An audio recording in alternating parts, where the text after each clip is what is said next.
In 1998, a study was conducted at Columbia University by Professor Claudia M. Mueller.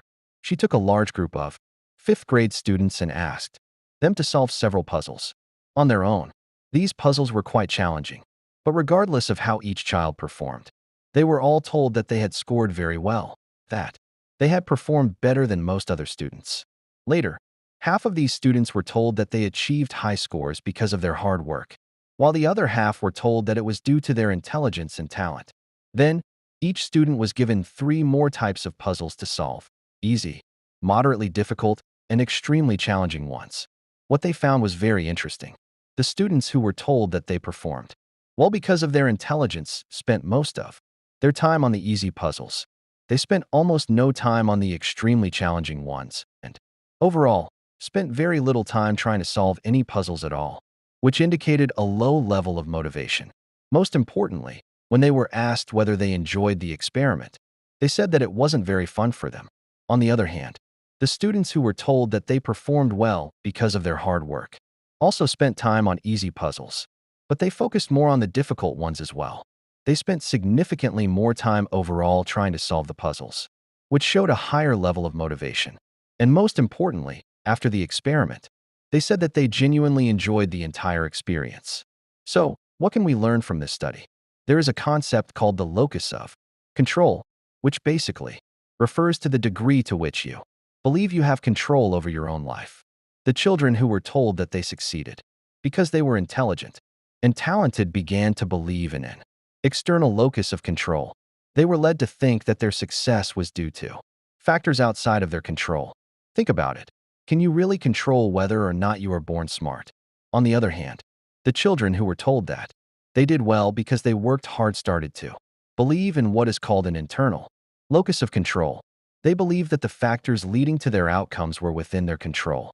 It was their hard work and extra effort that allowed them to succeed. Because how much effort you put into something is completely within your control.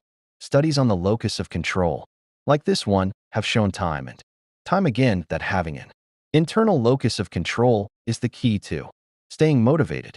If you want to feel motivated all the time, you must feel that you have control over your life and that you are responsible for what happens to you. I've seen this with my own eyes. Back in the day, when I was in charge of a sales team, I noticed the same pattern. This wasn't retail or car sales. It was old-school door-to-door sales, which has one of the highest turnover rates. Most people quit within a week. You need to be extremely motivated to face hundreds of rejections every single day before someone even considers buying from you.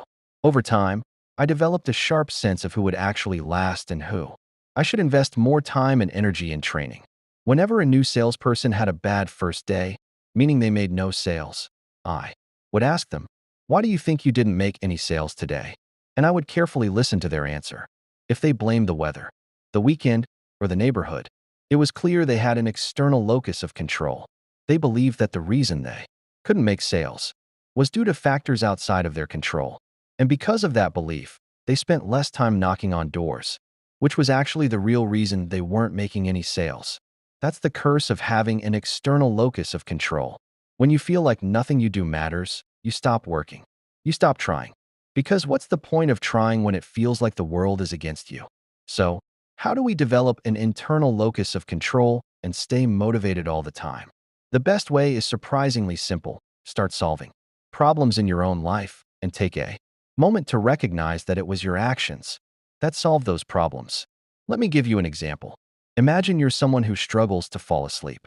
So, you do some research and find out that getting more sunlight in the morning, using your bed only for sleeping, and installing a blue light filter on your phone can help you fall asleep faster. You apply all these changes, and soon enough, you notice that you're falling asleep 15 minutes faster and your sleep quality has improved. When you notice this improvement, tell yourself, "Wow, this happened because of the changes I made and the effort I put in. I am now able to sleep better because of my own actions." It's that simple. Strengthen the belief that you are in control of your life, that you are the master of your own fate. And once you truly believe that, you will never lack motivation again.